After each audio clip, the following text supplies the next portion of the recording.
কথা বুঝেননি? আমাদের দেশে বহু আল্লাহর আশেক আছে, এরা বলে মারেফত বলতে কিছু নাই, শুধু উপরের খোলস কাভারটা দেখেই তোমার বলা যাবে না ভেতরের হালাতটা কেমন। কলা আছে না, কলা, এই যে আপনাদের দোকানে বহু, বিশেষ করে যে কলাটা আমি বেশি পছন্দ করি, এটা আপনাদের এদিকে বেশি পাওয়া যায়। আর ঢাকাতে বলে বাংলা কলা, কোথাও বলে কুবরি কলা, যে গাভীর দুধ কলা দিয়া যে খানাটা ভাতটা খাওয়া যায় সেই কলা, খুব মিষ্টি বেশি। আচ্ছা, এই যে কলাটা আপনারা খেয়াল করেন, আমি যেটা বুঝাতে চাই, কলার উপরের কাভারটা অনেক সময় দেখবেন কালো পচা, তার মানে কি ভেতরে কলা পচে গেছে? অনেক কলায় দেখবেন দাগ লেগে কালো হয়ে গেছে, কিন্তু ভেতরটা ফ্রেশ। আপনি বলিয়েন না এই কলা খাওয়া যাবে না, বিষ। ভিতরে ঢুকো, শুধু তর্জমার দিয়ে তাকাও কেন? ইবাদতের তর্জমার ভেতরে কি আল্লাহ চান বুঝো।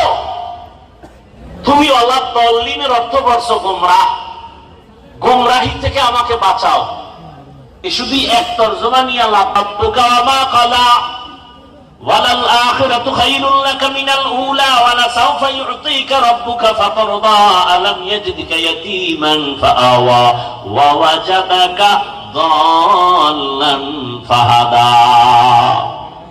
আলহামদুলিল্লাহ, সূরা দল্লিনের অর্থ পড়ছো গোমরাহ, পথভ্রষ্ট। এখানেও তুমি দল্লিন দাল্লান যদি পথভ্রষ্ট বলো আমার রাসূলকে, যাকাত তোমার ঈমান নাই, বিয়ে করলে বউ তালাক। তুমি যদি রাসূলকে গোমরা বলো তো এখানে তোমার ঈমান শেষ।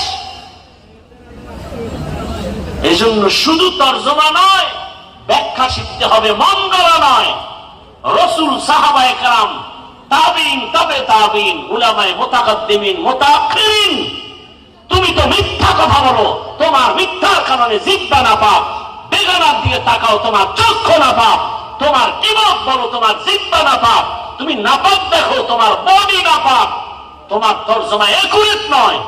যারা তাকওয়ার চূড়ান্ত পর্যায়ে ছিলেন, মুত্তাকি, ইচ্ছা করে গুনাহ করেনি, গুনাহ হয়ে গেছে, তওবা করতেও দেরি করে নাই, তাদের ব্যাখ্যা দেখতে হবে। তাদের ব্যাখ্যা মানলে তুমি সঠিক, মন গড়া ব্যাখ্যা করলে তুমি জাহান্নাম। বহু ব্যাখ্যা করেছেন তাকওয়াওয়ালারা, ইবাদতের অর্থ মারিফত।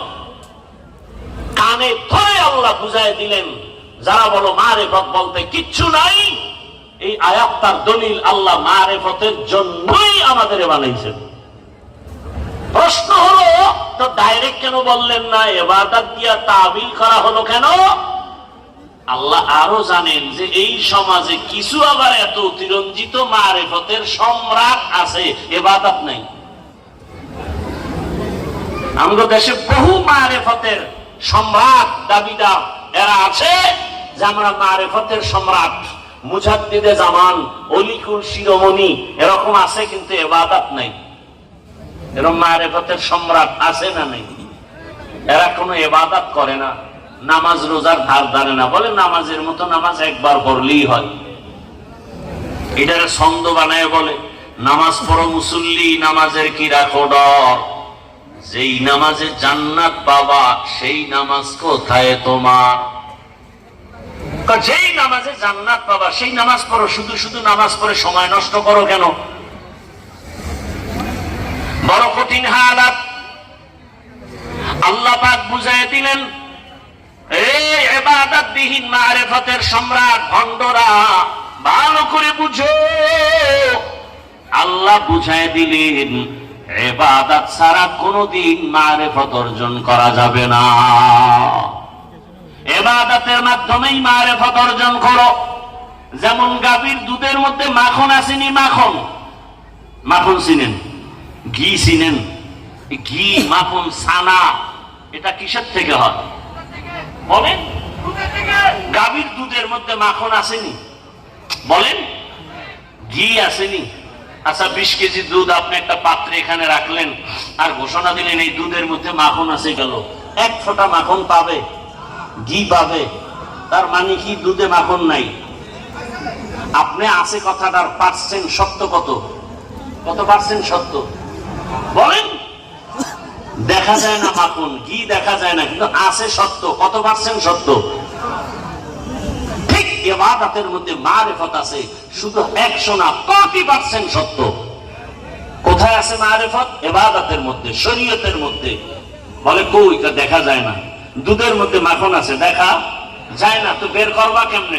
মেহনত করো। কি করো? মেহনত করো। শরীয়তের মধ্যে, ইবাদতের মধ্যে মারিফত দেখা তো যায় না, মুজাহাদা করো। والذين جاهدوا فينا لنهدينهم سبلنا وإن الله لمع المحسنين। যারা মেহনত আর মুজাহাদা করবে, আমি আল্লাহ রাস্তা অনেকগুলো খুলে দিব। সাবিল এক বচন, বহু বচন, সুবুল।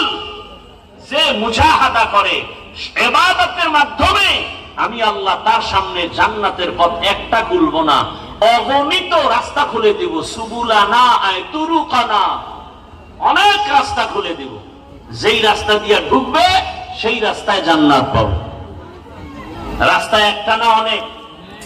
আবু হানিফা রাস্তায় দৌড় দাও, সীমানায় গিয়া দেখবা সিরাতাল মুস্তাকিম। ইমাম শাফিঈর রাস্তায় দৌড় দাও, সামনে গিয়া দেখবা সিরাতাল মুস্তাকিমের সাথে সংযুক্ত লাগানো। ইমাম মালিকের রাস্তায় দৌড় দাও, গিয়া দেখবা সিরাতাল মুস্তাকিমের সাথে সংযোগ লাগানো। ইমাম আহমদ বিন হাম্বলের রাস্তায় দৌড় দাও, সামনে গিয়া দেখবা সিরাতাল মুস্তাকিমের দরজা খোলা। যে কোনো রাস্তায় যাও, তবে হতে হবে তাকওয়া ওয়ালার মানদণ্ডে রাস্তা ঢালাই করা। যেই রাস্তা তাকওয়া দিয়ে ঢালাই করা, সেই রাস্তায় যাও। ইমাম আবু হানিফার রাস্তায় তাকওয়া নাই, ইমাম শাফিঈর রাস্তায় তাকওয়া নাই, ইমাম আহমদ বিন হাম্বল, ইমাম মালিকের রাস্তায় তাকওয়া নাই। এগুলো বয়ান করলে 1 সপ্তাহ লাগবে। ইমাম মালিকের তাকওয়া কি জিনিস? ইমাম মালিকের তাকওয়া কি? 70 বছর মদিনাতুল মুনাওয়ারায় জীবন কাটাইলেন, কোনদিন জুতা পরে নাই, এর নাম তাকওয়া। 70 বছর মদিনাতে থাকলেন, জুতা পরে না কেন? রাসূলের কদম মোবারক কোথায় লেগেছে, আমি সেখানে জুতা পরে বেয়াদবি করব কেন? এক হে ফতোয়া, ये है তাকওয়া। তাকওয়া আলাদা, ফতোয়া তাকওয়া আজিমত, ফতোয়া রকসত। তাকওয়া ওয়ালা রকসত, ফতোয়ার বিরোধিতা করা যাবে না, ফতোয়া ওয়ালাও তাকওয়ার বিরোধিতা করা যাবে না। ও আজিমত, ये রকসত। তবে আল্লাহর কাছে মর্যাদা কার বেশি? ইন্না আকরামাকুম ইনদাল্লাহি আতকাকুম। ইমাম আহমদ বিন হাম্বলের যুগে একজন বুজুর্গ ছিল, এক সময়ের মদ পান কারণেওয়ালা, গডফাদার, মদের আড্ডাখানার হোতা, বিশরে হাফি, মদের আড্ডাখানার ডাইরেক্টরি করত সেই বিশরে হাফি। আল্লাহ হেদায়েত দিছেন, ইমাম আহমদ বিন হাম্বল ওই বিশরে হাফি এত বড় আল্লাহওয়ালা। হাফি মানি খালি পাওয়ালাকে বলে হাফি। বিশরে হাফি মানি ও জুতা পরে না, পুরা জমিন তো পাক, যেখানে সেজদা তুমি কবুল, আমি জুতা পরবো কেন ওই জমিনে? তাকওয়া।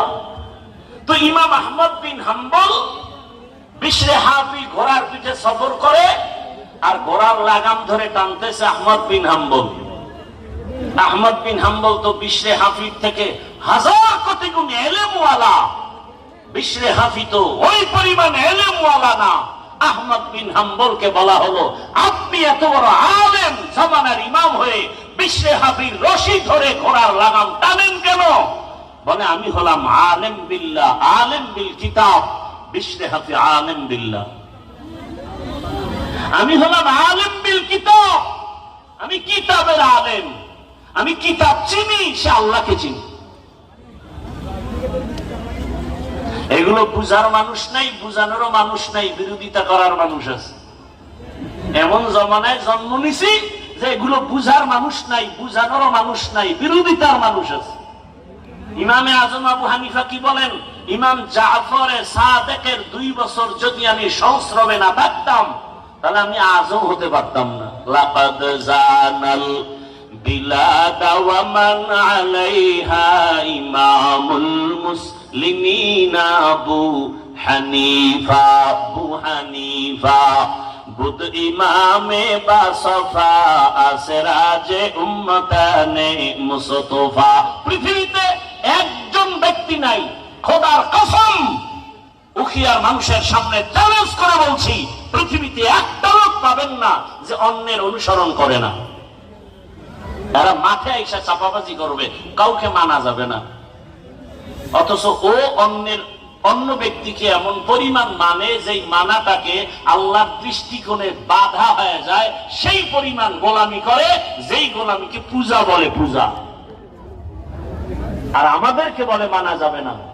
যে ব্যক্তি কোনো ব্যক্তি মানবে না, অনুসরণ করবে না, সে দুনিয়াও বরবাদ, তার আখিরাতও বরবাদ। কারণ এই দুই জিনিসটা আল্লাহ দিয়েছেন মানার জন্য। রিজালুল্লাহ মানতে হবে, কিতাবুল্লাহ মানতে হবে। যে শুধু রিজাল মানে কিতাব মানে না, গোমরা। যে শুধু কিতাব মানে রেজাল মানে না, গোমরা। যে দোনোটা মানে সে হক। বুঝার মানুষ নাই, বুঝানোরও মানুষ নাই, কিসের মানুষ আছে? বিরোধিতা করার মানুষ আছে। আল্লাহ হেদায়েত দান করুন। এতক্ষণ আলোচনায় দুই কঠিন কঠিন কয়েকটা পয়েন্ট বললাম। এক পয়েন্ট, মারিফত অবশ্যই আছে, আছে না শুধু মারিফতের জন্য আল্লাহ বানাইছেন। নাম্বার দুই, যারা ইবাদত বাদ দিয়ে শুধু মারিফত লয়ে লাফায়, এদেরকেও রদ করে দিলাম। ইবাদত ছাড়া কোনোদিন মারিফত অর্জন করা যাবে শরিয়াতরা মুকদ্দম দার একনু মারিফত আজ শরিয়াত নিসতে বেরু শরিয়াত হো তরিকত হো তমামি হकीकत में मोहम्मद की गुलामी। এবার তিন কথার জবাব। কষ্ট হচ্ছে আপনাদের অনেক? অবশ্যই হচ্ছে, আমার হইতেছে আরো বেশি, যেহেতু আমি কথা বলি আরো গরম ঘাম। বাসর ঘর বানায় ফেলাইছি পুরো প্যান্ডেল দিয়া, মানে বাহির থেকে কোনো যেন অক্সিজেন ঢুকতে না পারে, যেন জায়গায় এনে গরমে মরি আমরা। আল্লাহ হেফাজত করেন। এই জন্য বলছিলাম সুস্থতা জীবনের বড় নেয়ামত। আল্লাহ আমাদের জীবনের দায়মান সুস্থতার নেয়ামত দান করেন।